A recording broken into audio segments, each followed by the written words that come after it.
Hello friends, I am Shalini and I welcome you all on my YouTube channel e-learning with Shalini।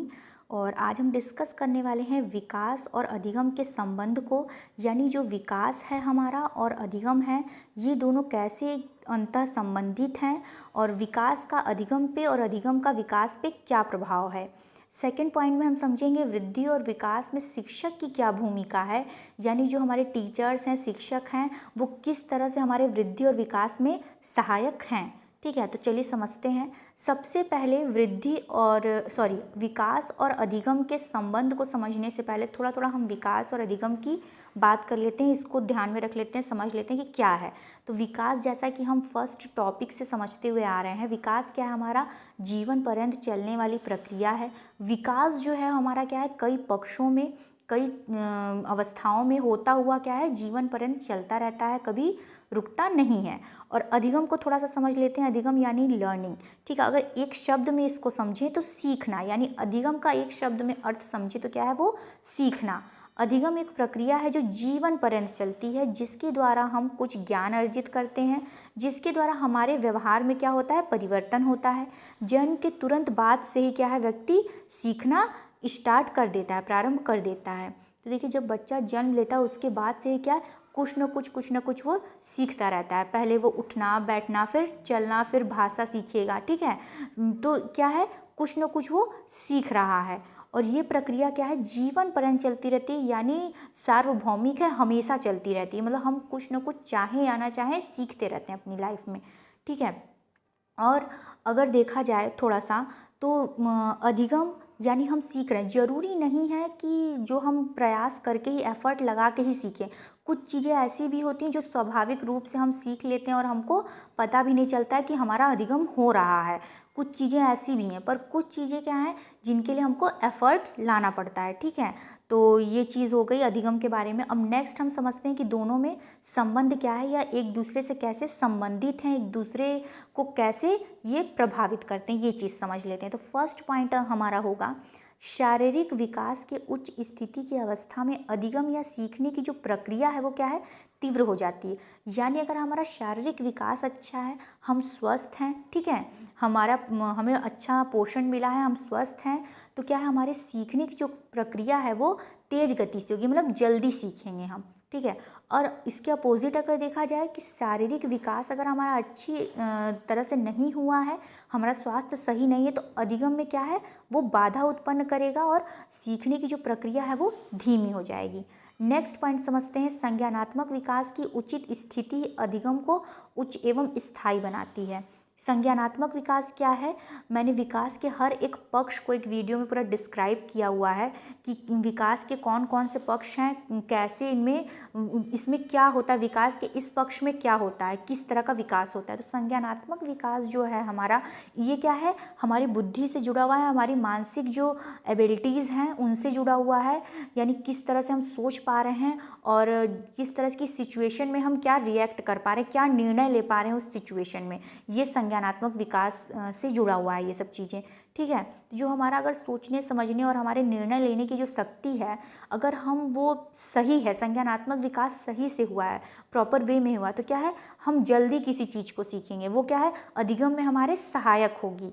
Next point है, सामाजिक विकास की प्रभावशीलता ही प्रभावी अधिगम का मार्ग प्रशस्त करती है। यानी अगर हम अपनी सामाजिक वैल्यू को समझ रहे हैं, अपने समाज में इंटरैक्ट कर पा रहे हैं, हमारे जो समाज के नियम कानून या जो भी चीज़ें हैं, और हम चार लोगों के बीच बैठ रहे हैं, तो क्या है, हमारा जो अधिगम है वो क्या है, और स्ट्रांग होगा और हम अच्छे से सीख पाएंगे। तो इसीलिए कहा गया सामाजिक विकास की जो प्रभावशीलता है वो क्या है, अधिगम के लिए मार्ग प्रशस्त करती है। ठीक है, नेक्स्ट पॉइंट हमारा होगा संवेगात्मक स्थिरता। संवेगात्मक स्थिरता के माध्यम से ही बालक संतुलित कार्य तथा व्यवहार सीखता है।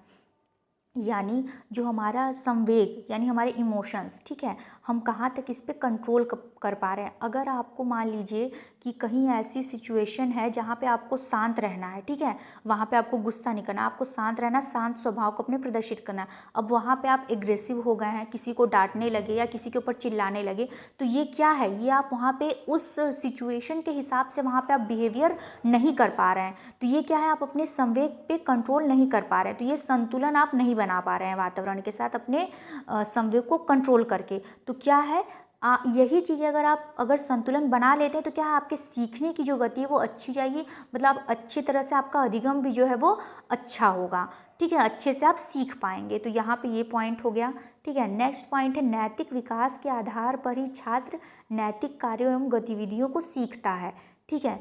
नैतिक विकास के आधार पर ही छात्र क्या करता है, नैतिक कार्यों को सीखता है। यानी अगर नैतिक विकास बच्चे का अच्छे से हो रहा है, ठीक है, यानी जो आपके समाज में मोरल वैल्यूज़ हैं, ठीक है, प्रिंसिपल्स हैं, उसको फॉलो करना, ठीक है, यही क्या है, नैतिक व्यवहार है आपका। सही गलत के अंदर डिफ्रेंशिएट कर पाना, क्या सही और क्या गलत है, किस सिचुएशन में हमें ये सही निर्णय लेना है, या ये गलत है तो ये हमें नहीं फॉलो करना है, ये सही है तो ये हमें फॉलो करना है। ये सब चीज़ें क्या है, ये नैतिक विकास के अंदर आती हैं हमारी। तो अगर नैतिक विकास हमारा सही से, तभी हम नैतिक कार्य कर पाएंगे, मतलब कुछ अच्छा कार्य कर पाएंगे, ठीक है, और उससे क्या है, उसी गतिविधियों से हम कुछ सीख पाएंगे, ठीक है। तो यहाँ पे भी ये भी नैतिक विकास भी जो है हमारा अधिगम को जो है संबंधित है और प्रभावित करता है।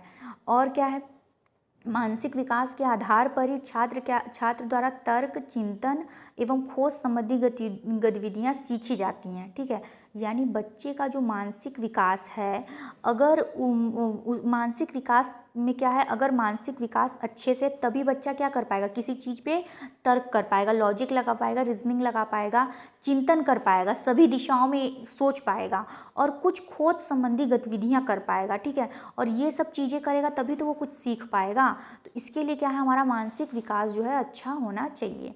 नेक्स्ट पॉइंट है, हाँ, अब है क्या, वृद्धि और विकास में शिक्षक की क्या भूमिका है। अभी हमने क्या समझा कि जो विकास है हमारा, विकास के सारे पक्ष हैं वो क्या है, अगर हर पक्ष में विकास हमारा अच्छे से हो रहा है तो हमारा अधिगम भी अच्छे से होगा। यानी विकास अगर हमारा सही ढंग से हो रहा है तभी हमारा अधिगम भी हो पाएगा, और अगर हमारा अधिगम सही से हो पा रहा है तो हमारा विकास भी अच्छे से हो जा रहा है। यानी हम कुछ अच्छी अच्छी चीज़ें सीख रहे हैं, कुछ ना कुछ सीख रहे हैं, तो वो क्या है, वो हमारा विकास ही तो शो कर रहा है। कुछ सीखना ही क्या है, विकास है, ठीक है, प्रोग्रेस करना विकास है।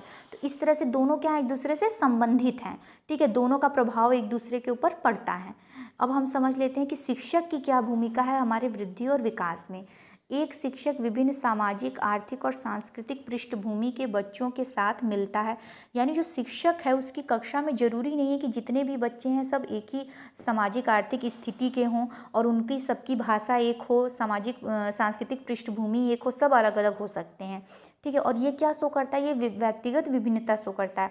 हर बच्चे की शारीरिक जो मतलब फिजिकल एबिलिटीज़ हैं या मेंटल एबिलिटीज़ हैं, ज़रूरी नहीं है कि सब एक जैसे हैं, सब एक जैसा सोचें, सब एक जैसा काम करें, सब अलग अलग तरीके से अपना सोचते हैं, सोचने की क्षमता होती है सबकी। तो ये क्या है, आपके क्लास में व्यक्तिगत विभिन्नता कही जाएगी। ये बच्चों के बीच व्यक्तिगत विभिन्नता शिक्षा में एक महत्वपूर्ण भूमिका निभाती है। एक शिक्षक को अपनी कक्षा के प्रत्येक बच्चे की अंतःशक्तियों और क्षमताओं को अवश्य जानना चाहिए। यानी एक शिक्षक को बच्चे के अंदर, उसके हर एक जो स्टूडेंट है उसके अंदर क्या कमियां हैं और क्या उसके अंदर गुण हैं, ठीक है, ये दोनों को जानना बहुत ज़रूरी है, ताकि वो उसके अकॉर्डिंग उसके लिए एक्टिविटीज़ प्लान कर सके और बच्चे का विकास जो है वो अच्छे से हो सके और आगे वो जो है अच्छा कुछ कर सके लाइफ में, ठीक है, ताकि वह व्यक्ति और समाज के लाभ के लिए उसका अधिकतम लाभ उठा सके। शिक्षक को वृद्धि एवं विकास के सिद्धांतों, विशेषताओं को जरूर जानना चाहिए, जो बच्चे के सामंजस्यपूर्ण विकास के लिए प्रभावी दिशा निर्देश प्रदान करने में विभिन्न आयु स्तरों पर बच्चों के लिए उपयोगी हो सके। यानी जो हमारे विकास के सिद्धांत हैं, ठीक है, और जो हर अवस्था में विकास की जो अवस्थाएं हैं, उन जैसे विकास की क्या है, 4 अवस्थाएं हैं, चारों में पहला गर्भावस्था, ठीक है, सेकंड है शैशवा, बाल्या, फिर किशोरा। ये जो 4 अवस्थाएं हैं, इन अवस्थाओं में बच्चे का हर दूसरे तरह से क्या है, विकास होता है। मतलब इस अवस्था में दूसरे तरह से उसका कुछ डेवलपमेंट होगा, इसमें दूसरे तरह से, इसमें और इसमें, जरूरी नहीं, सबकी कुछ विशेषताएं अलग अलग हैं, ठीक है। तो हर एक चीज़ को समझते हुए, हर एक अवस्था के विकास को, उसके गुण को समझते हुए, ठीक है, डेवलपमेंट को समझते हुए, और जो विकास के सिद्धांत हैं उनको फॉलो करते हुए शिक्षक को क्या चाहिए, बच्चे को सही दिशा निर्देश देना चाहिए, ताकि बच्चे क्या है उसका लाभ उठा सकें और भविष्य में या अपनी लाइफ में कुछ अच्छा कर सकें, ठीक है। तो ये तो हुई अभी शिक्षक की क्या भूमिका है हमारे वृद्धि और विकास में, क्योंकि अगर शिक्षक जो है सभी पक्षों को समझेगा, बच्चे के विकास के सभी पक्षों को समझेगा, तभी वो क्या करेगा, उस अकॉर्डिंग बच्चे को शिक्षा दे पाएगा और बच्चे को लक्ष्य को प्राप्त करने में उसकी सहायता कर पाएगा। तो चलिए, अगर आपको आज की ये वीडियो अच्छी लगी हो तो मेरे इस channel e learning with Shalini को सब्सक्राइब करें और मेरे साथ जुड़ें। Thank you.